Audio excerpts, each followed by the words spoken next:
I felt the heat before I even saw him completely. Paint-stained fingers traced along the wall, testing the surface, and something about the way he moved made my breath catch. The afternoon light caught the curve of his shoulders as he worked, and I knew this wasn't just about painting anymore. When he turned and caught me watching, that slow smile told me he'd been waiting for this moment too. Before we dive in, quick favor, if you're enjoying this, hit like and subscribe. Takes 2 seconds, but means everything. Now let's get into it. In the morning started ordinary enough. Coffee, emails, the usual routine while my husband rushed off to another business trip. 3 weeks this time.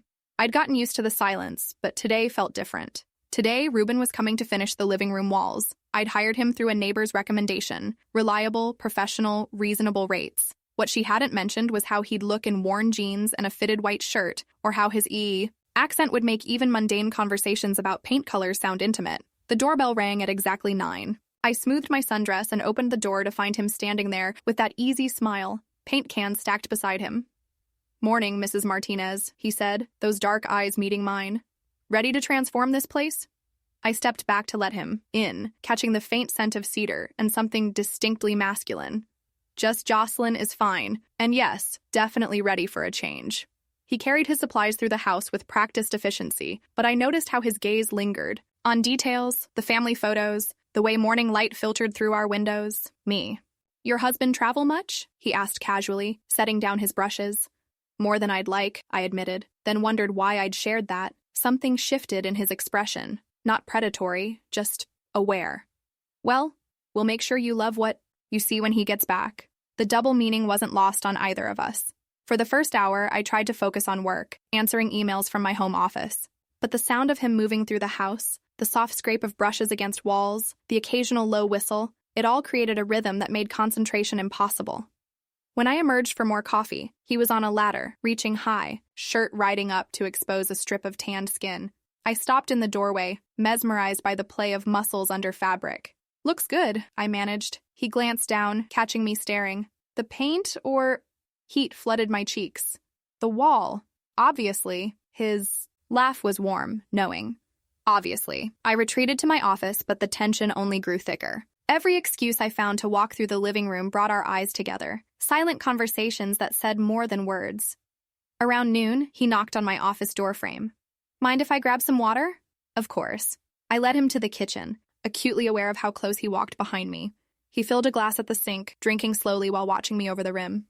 When he set it down, he didn't step back. "You know," he said quietly, "there's another room that could use some attention." My pulse quickened. "Oh?" "The master bedroom. I noticed the walls when I walked by. They're tired. Could use a fresh approach." I knew what my bedroom walls looked like. They were fine. This wasn't about paint. "What did you have in mind?" My voice came out softer than intended. Something warmer. More passionate. He stepped closer, close enough that I could see paint flecks on his hands. "I have samples in my truck. Want to see?" I nodded, not trusting my voice.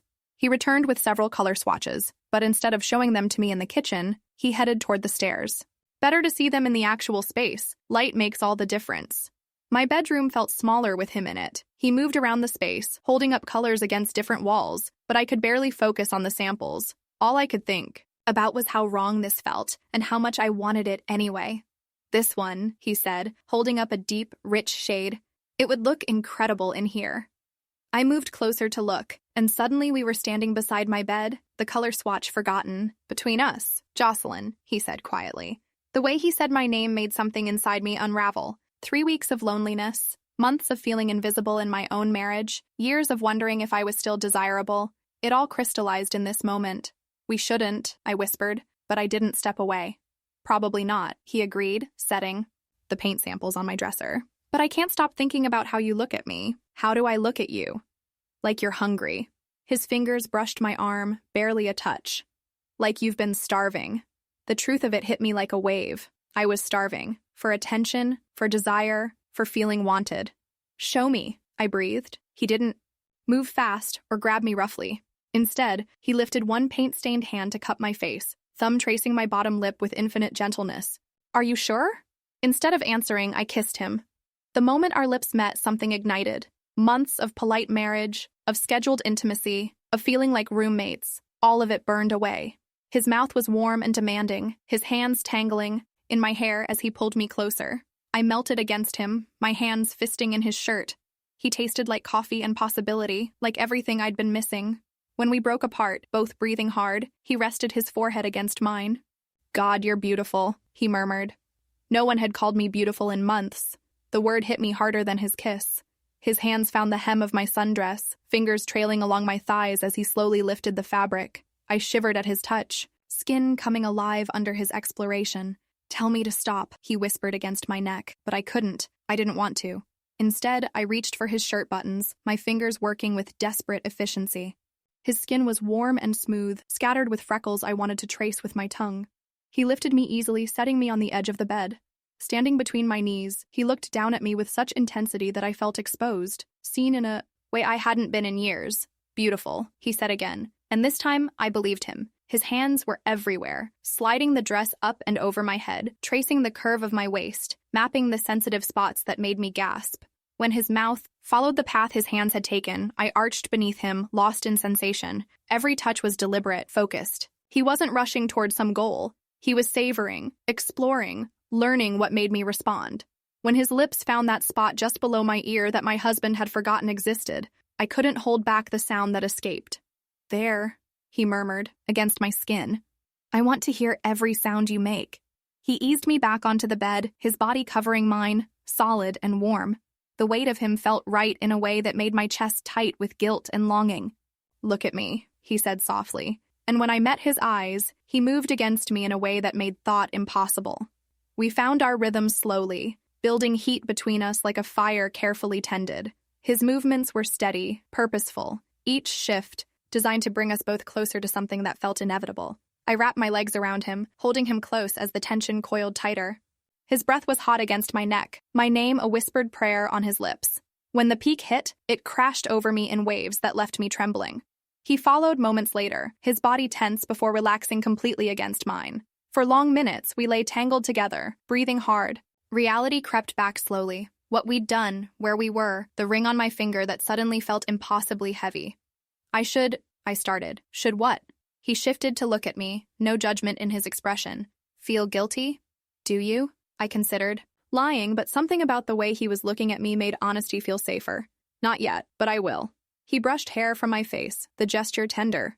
"Then let's not waste the time before you do." We made love again, slower this time, more deliberate.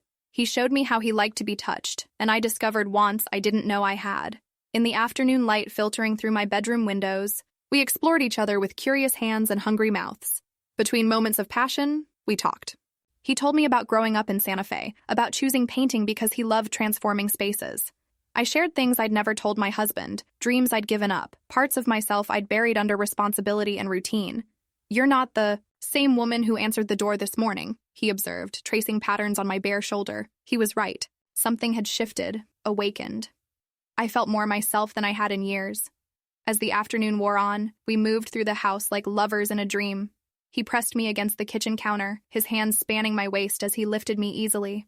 We christened the living room couch, surrounded by the scent of fresh paint and possibility. In the shower, he washed paint from his hands while I traced water droplets down his chest. The simple intimacy of sharing space felt revolutionary after years of careful scheduling around my husband's needs. "I should finish the walls," he said eventually, though neither of us moved to leave the warm spray. "They can wait," I murmured against his neck. But eventually, guilt began its slow creep back. Not crushing, not yet, but present, a reminder of vows and expectations, and the life I'd built that didn't include afternoon trysts with beautiful painters. We dressed slowly, stealing touches as we pulled on clothes that felt foreign after hours of skin against skin. "Will you?" I started, then stopped. What was I asking? For promises? For this to mean something beyond today? "I'll be back tomorrow to finish," he said gently. "If you want me to be." I nodded, not trusting my voice. He gathered his painting, supplies, movements efficient but reluctant. At the door, he turned back. "Jocelyn." The way he said my name made me ache. Today was... I know. He kissed me once more, soft and lingering, then left me standing in my half-painted living room, walls the color of possibility surrounding me. That evening, I called my husband. He was tired from meetings, distracted by work stress. Our conversation was perfunctory. "How was your day? When will you be home? Don't forget to pick up milk." I stood in my kitchen, still able to smell Ruben's cologne, still feeling the phantom. touch of his hands, and listened to my husband complain about conference room temperatures. "You sound different," he said suddenly. My heart stopped. Different how? I don't know. Relaxed? You should take more time for yourself while I'm gone. If only he knew. The next morning, I woke to find finger-shaped bruises on my hips, evidence of passion I hadn't felt in years. I traced them in the mirror, remembering how they'd gotten there, how it felt to be wanted that completely. When the doorbell rang at 9, my pulse jumped. Ruben stood on my porch looking as devastatingly attractive as yesterday, but something in his expression was different. More careful, perhaps. Professional. "Morning," he said simply. "Hi." I stepped back to let him in, hyper-aware of every inch of space between us. He went straight to work on the living room walls, movements efficient and focused. I tried to concentrate on emails, but kept glancing up to watch him paint. The domesticity of it felt strange, like playing house with someone who understood parts of me my actual husband had never bothered to discover. Around noon, he set down his brush and found me in the kitchen. "Coffee?" I offered. "Thanks." He accepted the mug, but didn't drink. "We should probably talk." My stomach dropped. Here it comes, the regret, the "this was a mistake" speech, the gentle but firm establishment of boundaries. "Yesterday was incredible," he said quietly. "You're incredible, but I won't be the reason your marriage ends." Relief and disappointment warred in my chest. "It's not ending because of you, isn't it?"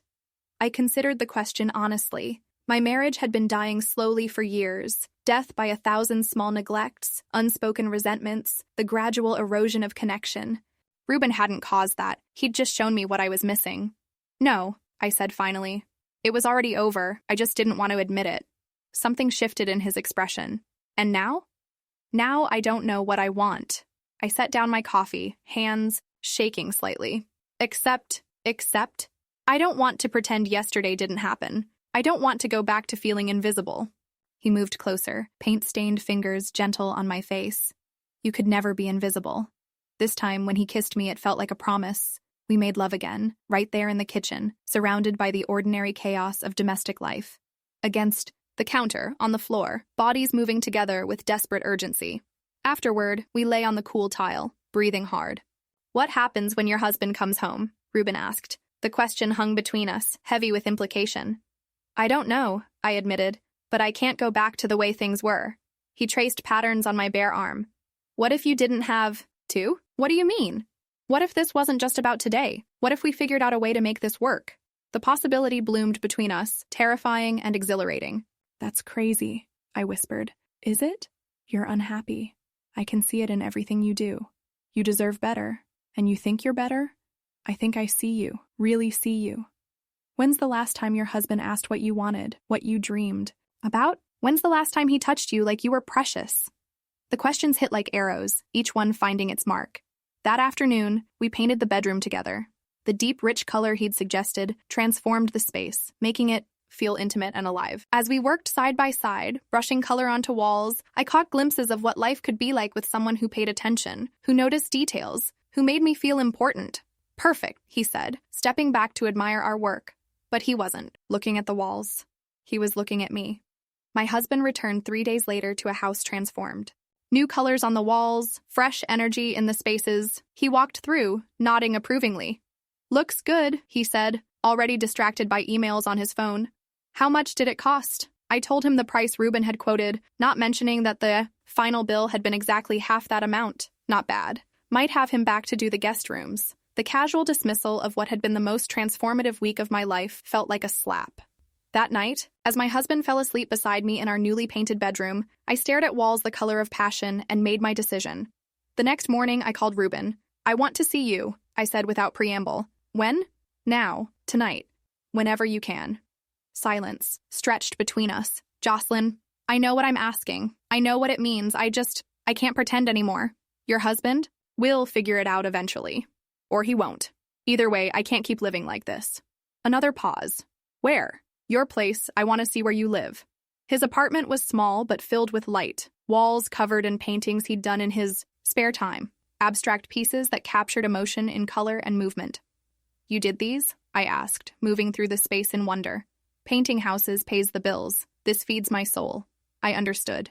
I'd been feeding everyone else's needs for so long, I'd forgotten what nourished me. We talked for hours, about art and dreams, and the courage it takes to change your life. When he finally kissed me, It felt like coming home. That night, wrapped in his arms in his bed, I didn't think about guilt or consequences or the conversation I'd eventually have to have. I thought about feeling alive, about being seen, about the way he said my name like it meant something. In the morning, I knew I couldn't go back. The reckoning came 2 weeks later.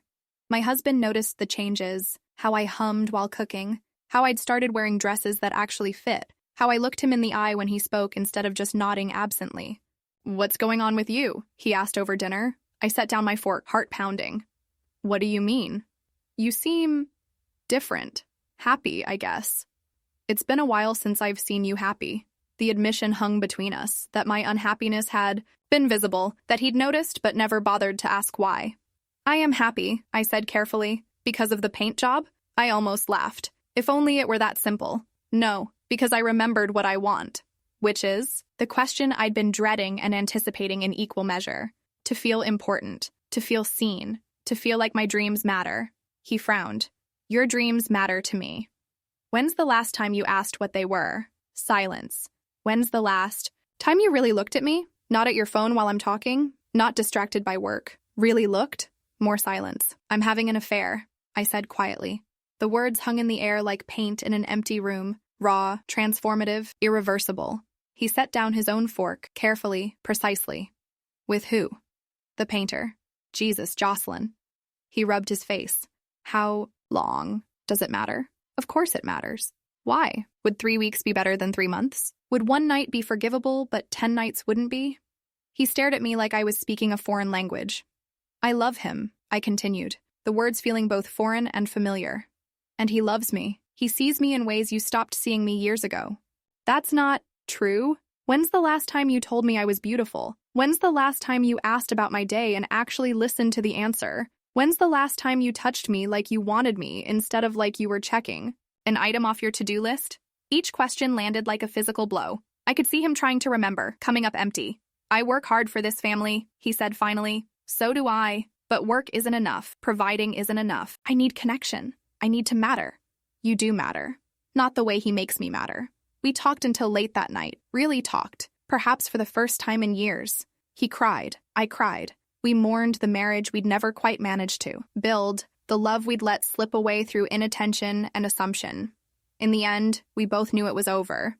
Had been over long before Ruben arrived with his paint and his smile and his ability to see straight through to my soul. The divorce was quiet, civilized. We divided our things like adults, splitting the life we'd built with careful fairness. He kept the house. I didn't want to live surrounded by walls that had witnessed so much loneliness. Ruben found us a small place across town. Us, because by then it was clear that whatever this was, it was real. Not just an affair or a midlife crisis or a reaction to an unhappy marriage. It was love, complicated and inconvenient and absolutely necessary. Our new home has walls painted in colors I chose, warm golds and deep greens, shades that make me feel alive.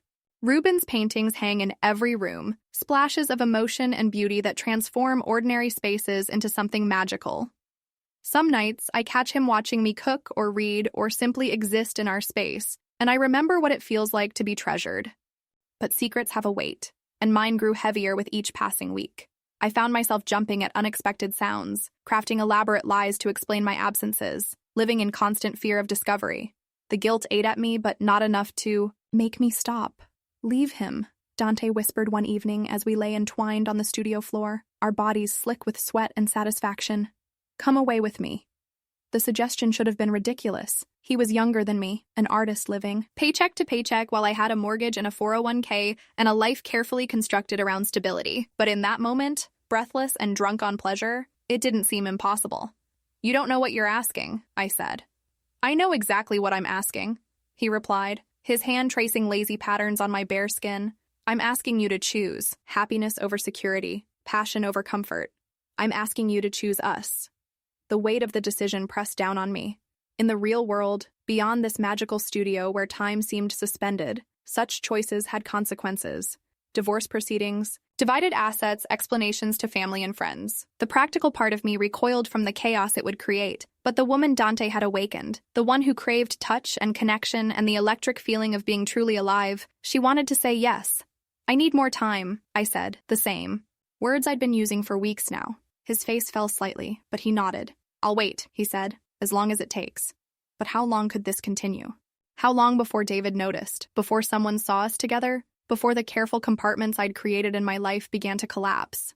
That night, I lay in bed beside my sleeping husband and tried to imagine a future. One path led back to safety, to the comfortable routine David and I had built, the passion with Dante becoming nothing more than a memory to warm me through the long years ahead. The other led into uncertainty, into a love that burned bright but might not last, into a life where passion took precedence over security. Both choices terrified me. As dawn approached, I made a decision. I would go to the studio one more time, would try to find the courage to either end things with Dante or take the leap he was offering. I couldn't continue living in this liminal space between two worlds. But when I arrived at the studio that evening, something was different. David's car was parked outside. My blood turned to ice as I realized what had happened. Somehow he'd found out. The careful walls I'd built between my two lives had finally crumbled. I sat in my car for long moments, paralyzed by the implications. Then, drawing on reserves of courage I didn't know I possessed, I walked into the studio to face whatever waited inside. What happens when two worlds collide? When the life you've built faces the passion you've discovered? I never imagined I'd have to choose between safety and desire, between the familiar and the extraordinary. But here I was, standing at a crossroads that would define the rest of my life. Sometimes the most important dances happen off the floor, in the quiet moments when you have to decide who you really are and what you truly want. Tell me in the comments, have you ever faced a choice between security and passion? What would you do in my place? And don't forget to like this video and hit subscribe for more stories that explore the complex rhythms of desire and choice. Turn on those notifications. You won't want to miss what comes next.